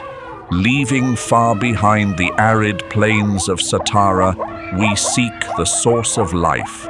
Kruger's intricate network of rivers, the Sabi, the Olifants, and the Luvuvu. These are the green lifelines amidst the scorching cauldron. But these cooling waters are not for the weak. This is the domain of the heavyweights, where weight is measured in tons and strength is gauged by destruction. One of them is the African bush elephant. Kruger stands as one of the last and greatest strongholds for this species on Earth. Weighing 6 tons and standing 4 meters tall, they are mobile fortresses with no natural predators. The ecological role of the elephant is that of a keystone species, architects of the environment. As herds move through riverine forests, they function as biological bulldozers. They topple trees, snap massive branches, and trample thickets. This action prevents canopy closure, maintaining open corridors for antelope and zebra to access water sources. During the dry season, elephants use their tusks and trunks to dig elephant wells in dry riverbeds. These water holes sustain the entire ecosystem when surface water vanishes. Elephants possess emotional intelligence and a social structure of the highest complexity. They live in a matriarchal society, led by the oldest female. The elephant brain features highly developed temporal lobes, the storage center for long-term memory. The matriarch recalls the exact location of water sources from decades past, guiding the herd through historic droughts. However, in Kruger, the success of the elephant is becoming a conundrum: overpopulation. Elephant numbers in Kruger have exceeded 20,000 individuals, far surpassing the environment's carrying capacity. Such extreme density prevents vegetation from recovering. Ancient baobab trees thousands of years old and marula forests are being severely devastated by elephants seeking water and bark. This is an agonizing conservation paradox. When a species is protected too successfully, it can become a threat to its own habitat. Yet, witnessing a herd majestically descend to the Sabi River, spraying water in the sunset, one cannot help but be overwhelmed by the grandeur of nature. Sharing the river with the elephant is a boisterous and surly neighbor, the hippopotamus. They are often misunderstood as slow, docile creatures due to their rotund appearance. However, in reality, the hippo is the deadliest large mammal in Africa. They possess ivory canines up to 50 centimeters long, razor-sharp, and featuring a self-sharpening mechanism.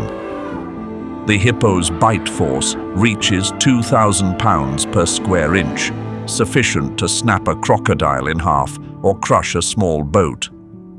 The hippo's body is a marvel of aquatic adaptation. Their skin is extremely sensitive and hairless, highly prone to sunburn and dehydration. For protection, their bodies secrete a red mucus fluid, often mistaken for blood. In reality, these are hyposudoric and norhyposudoric acids. They act as a high-grade natural sunscreen, absorbing UV rays and possessing powerful antibacterial properties. They help wounds heal quickly in dirty water environments. A fascinating fact few people know: hippos cannot swim. Their bodies are too dense and heavy due to solid bones, causing them to sink in water. Instead, they walk or gallop along the riverbed. They propel themselves to the surface to breathe and then sink back down, a process that is automated even while sleeping. The hippo's role in the river is critically important. At night, they emerge to graze, consuming up to 40 kilograms of vegetation. By day, they return to the water and deposit massive amounts of dung. This action helps transfer nutrients from the land to the riverbed, nourishing plankton and fish populations. However, the relationship between hippos and elephants is a tense rivalry. Hippos are highly territorial underwater, but the elephant is simply too massive to be bullied. When elephants descend to drink, hippos often choose a tactical retreat, ceding space to the stronger giant. In Kruger, the greatest threat to hippos is not predators, but drought. When rivers dry up, they are forced into cramped, stagnant pools. This leads to the rapid spread of anthrax bacteria, which can kill hundreds of hippos in a single season. Camouflaged beneath layers of duckweed and mud lies the true king of the subaquatic world, the Nile crocodile. Kruger is home to the largest crocodiles in South Africa, with some individuals reaching lengths of up to 5 meters. They are the embodiment of predatory perfection, their anatomy remaining virtually unchanged for the past 200 million years. Their ultimate weapon is their bite. The measured bite force reaches 3,700 pounds per square inch, PSI, the strongest in the modern animal kingdom. The conical tooth structure allows them to grip prey tightly, ensuring no escape. Unable to chew, the crocodile employs the death roll technique. They clamp onto their prey and spin their bodies underwater to rip off large chunks of flesh. Crocodiles possess the extraordinary metabolism of an ectotherm. An adult crocodile, after a substantial meal, can go without food for months or even an entire year. They lie motionless, slowing their heart rate to the bare minimum, awaiting the next opportunity. However, the crocodile population in Kruger is facing a mysterious disease. Pansteatitis, yellow fat disease. The cause stems from water pollution and a shift in the food chain involving the consumption of toxic catfish. The crocodile's fat layer hardens, causing agony and restricting mobility, leading to mass die-offs in the Oliphant's gorge. The relationship between the crocodile and the hippo is a fragile truce. They often bask side by side in peace. Observers have even witnessed baby crocodiles climbing onto a hippo's back to bask, though this is rare and risky. But this peace is merely superficial. Crocodiles are always stalking straying hippo calves, and the mother hippo is ready to snap in two any crocodile that approaches her offspring.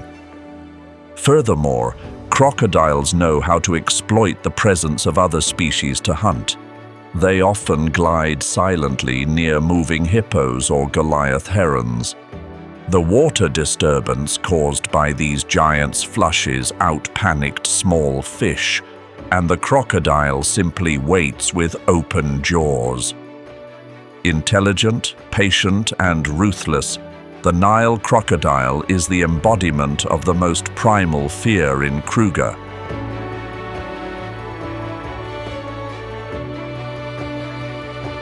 In the shadows of the riverine vegetation, an agile creature moves silently. The Nile monitor, one of the few creatures daring enough to challenge the Nile crocodile. This is Africa's largest lizard, capable of reaching lengths of up to 2.2 meters. They resemble miniature dragons, possessing muscular bodies, razor-sharp claws, and long, powerful tails. The Nile monitor is the savanna's ultimate triathlete. They sprint across the ground at blistering speeds. They scale trees with the dexterity of a monkey, aided by curved claws. And underwater, they swim masterfully, using their laterally compressed tail as a paddle, able to hold their breath for up to 1 hour. This versatility transforms them into formidable opportunistic predators and scavengers. But their absolute delicacy, and the reason they are the crocodile's public enemy number 1, is eggs. Nile monitors are professional egg thieves. Mother crocodiles are devoted guardians, but they cannot stand watch 24/7. In the brief moment the mother slips into the water to cool off, the monitor seizes the opportunity. Using a hypersensitive sense of smell and a snake-like forked tongue, they pinpoint nests buried deep within the sand. With powerful forelegs, they dig in a frenzy, unearthing the nutritious eggs and devouring them whole. Scientists estimate that monitors destroy up to 50% of crocodile eggs each breeding season. They serve as a natural pressure valve, controlling the population of the dominant reptile. However, the life of a thief is never easy. If intercepted by the mother, the monitor is crushed in an instant. They live on the razor's edge of survival, relying on speed and cunning to exist in the shadow of giants.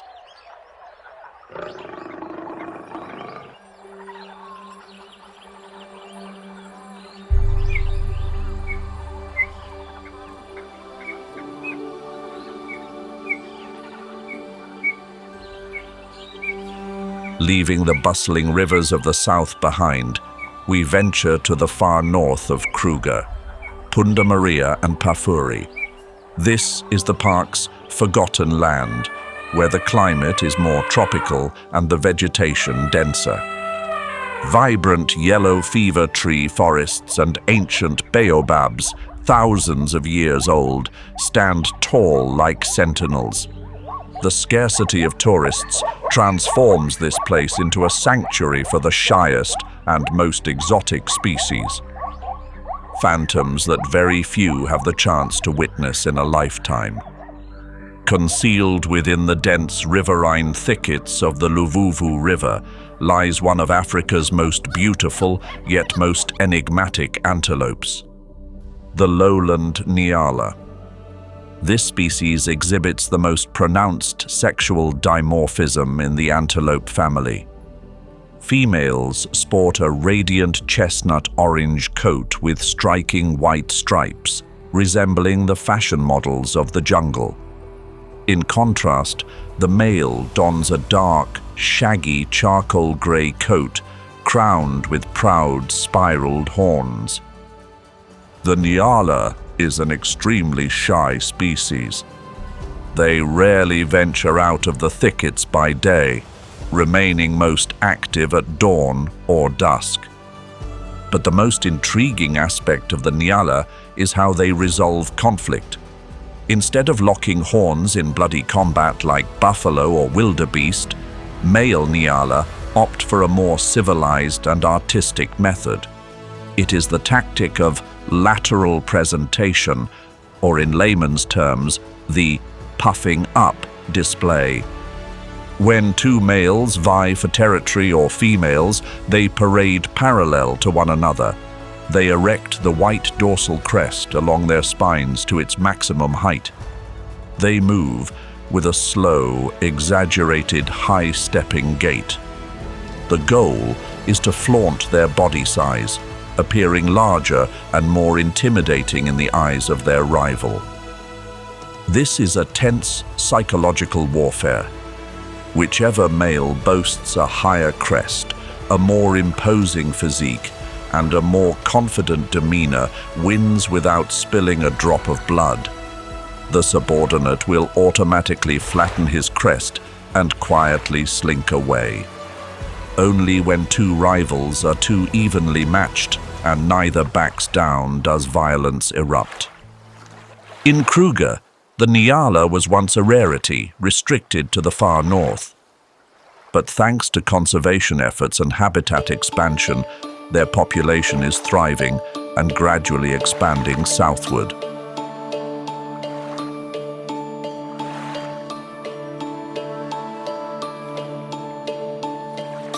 Against the deep blue sky reflected in the waters of the Sabi River, a resonant, high-pitched call rings out. It is the cry of the African fish eagle. For anyone who has visited Kruger, this sound is the quintessential voice of Africa. It evokes a sense of the wild, of freedom, and of majesty. Clad in chestnut plumage, with a stark white head and breast, the African fish eagle is the icon of the riverine skies. True to its name, their primary diet is fish. From a high perch, the eagle's keen eyes can detect a fish swimming beneath the surface from a great distance. They instinctively calculate light refraction to pinpoint the prey's exact location. The fish eagle's dive is an aerodynamic masterpiece.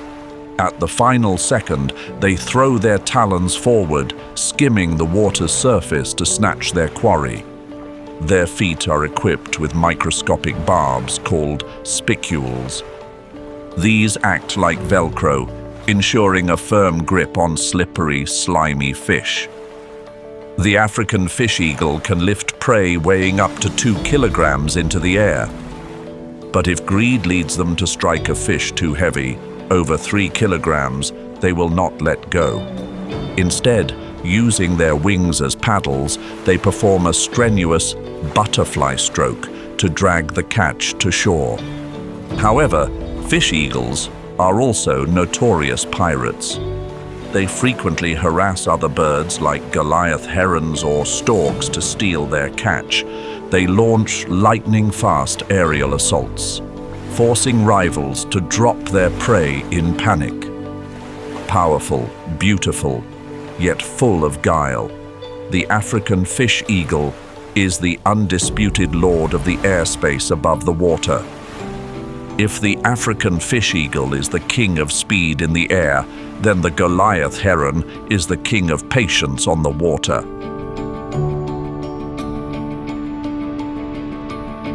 This is the world's largest heron, standing up to 1.5 meters tall with a wingspan of 2.3 meters. Towering amidst the river, they resemble ancient sculptures. The Goliath heron's hunting tactic is predicated on absolute stillness. They can stand motionless for hours in the shallows, golden eyes locked onto the water's surface. This patience helps them deceive even the most wary fish, leading prey to mistake their legs for dead wood.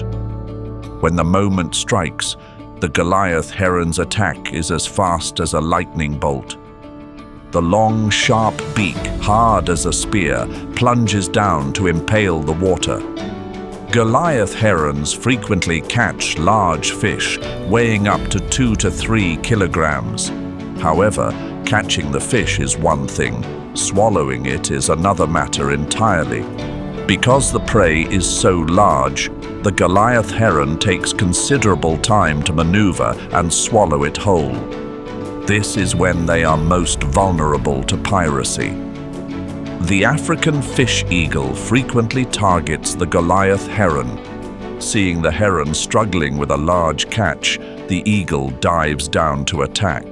Though massive, the Goliath heron is lumbering and clumsy in the air, often forced to abandon its prize to save its own life.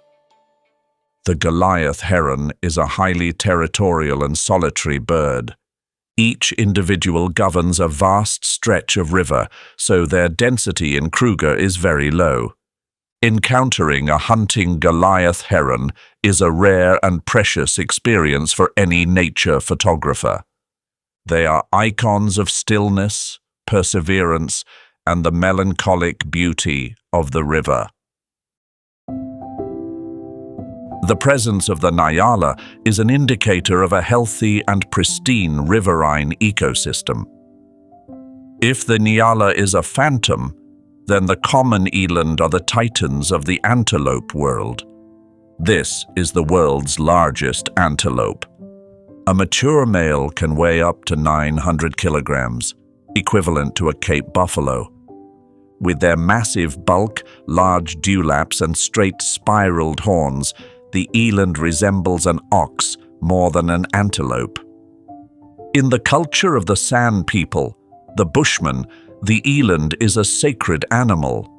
They frequently feature in ancient rock art, holding profound spiritual significance.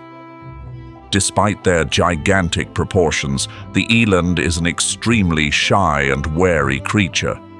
They possess agility that is astonishing for their body weight. A 1-ton eland can effortlessly perform a standing jump over a 2-meter fence. When on the move, the eland herd emits a distinctive sound, a continuous click-click. This sound does not emanate from the mouth, but from their knees. The foreleg tendon slipping over the carpal bone creates a loud noise audible from hundreds of meters away. Scientists believe this is a form of internal communication signal. In dense thickets or the dead of night, these clicks help members locate one another. They keep the herd cohesive without the need for vocalizations that might attract predators. The frequency and volume of the click also reveal the size and fitness of the dominant male, serving to intimidate rivals. Elands also share an intimate symbiotic relationship with the red-billed oxpecker. Due to their vast surface area, the eland serves as a giant mobile restaurant for these tick-eating birds. However, their sheer size also makes them a prized target for lions. But taking down an eland is no easy feat. They possess immense stamina and a lethal rear kick.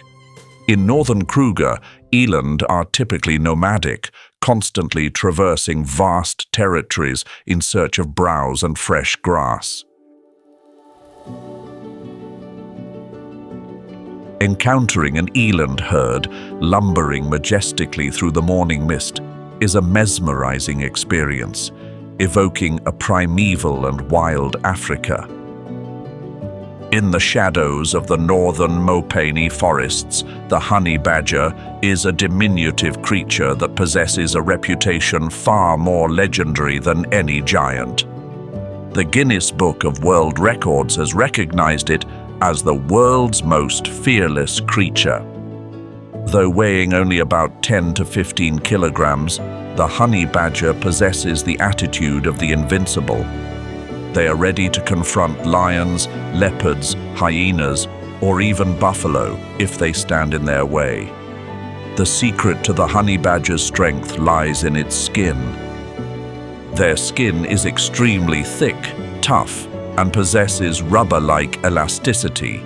Lion claws, leopard fangs, or porcupine quills find it very difficult to penetrate this biological armor. Crucially, this skin is exceedingly loose-fitting. If a lion bites the nape of a honey badger, it can twist 180 degrees right inside its own skin. This allows it to turn back and shred the nose or eyes of the attacker with sharp teeth and extreme bite force. The second defense mechanism is chemical warfare. The honey badger has anal glands capable of spraying a foul-smelling and eye-stinging fluid potent enough to suffocate any predator. But what makes the honey badger a legend is its venom resistance. Their favorite food is venomous snakes, including cobras and puff adders. The honey badger's immune system has evolved to neutralize both neurotoxins and hemotoxins. During combat, the honey badger is frequently bitten. It may collapse, convulse, and fall into a comatose state for a few hours. But then, like a miracle, it wakes up, shakes itself off, and continues to finish the snake that just failed to kill it. The honey badger's intelligence also astounds scientists. They are among the few animals known to use tools. They know how to position logs to stand on and reach beehives, or use sticks to dig. In Kruger, honey badgers are solitary nomads, holding no fixed territory and fearing no one.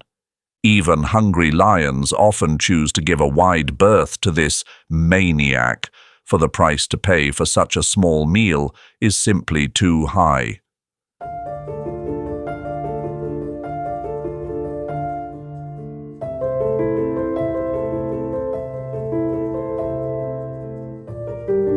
That is why Kruger stands as a vital ecological arena of South Africa.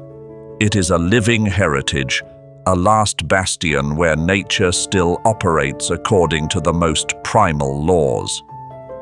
From the brutal war for dominance between lions and baboons on the granite hills, to the death races of the cheetah on the Satara plains, and the silent survival of rare species like the pangolin or nyala in the northern thickets.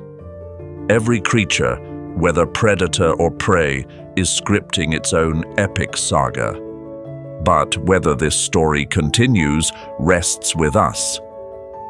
Kruger is facing unprecedented challenges: rhino poaching, climate change, and human pressure. Rangers and conservationists fight day and night in a silent war to protect every inch of this land and every life within it.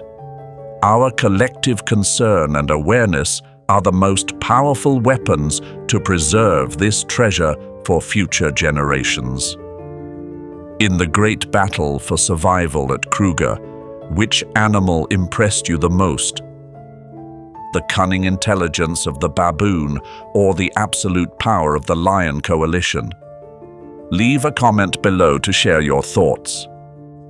If you enjoyed this wild journey, don't forget to hit like, share the video, and subscribe to the channel. Turn on the notification bell so you don't miss our next adventure into the heart of wild Africa.